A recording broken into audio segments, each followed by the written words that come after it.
করল্লা বিক্রি হচ্ছে, দর্শক কত করে হচ্ছে জানিয়ে দেওয়ার চেষ্টা করব। কত করে কাকা? আমার না, আমি তো দাম শুনছি। কত করে নিলেন? 1400 টাকা মন। এরা ছোটটা 35 টাকা কেজি ছোটটা, আর এগুলা বড়, এটার দাম কত জানিয়ে দিব। ভাই কত করে এগুলা চাচ্ছেন?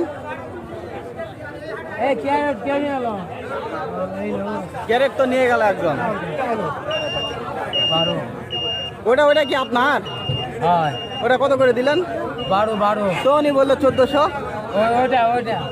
ক্যারেটটা 1200, আর উনি বললো 1400। আর এটা 12।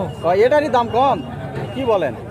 দর্শক এই বড়টা এটার দামই কম, এটা 1200 করে। আর যে ক্যারেটটা নিয়ে গেল এই মাত্র ছোট করল্লা, ওটা হচ্ছে 1400, মানে 35 টাকা। আর এগুলো 30 টাকা কেজি, এই যে 30 টাকা কেজি। কত করে কিনছেন জানাবেন, এগুলো কিন্তু পাইকারি দাম 30 টাকা করে। আর দর্শক এরকম নিয়মিত ভিডিও পেতে অবশ্যই পেজটি ফলো দিয়ে পাশে থাকবেন।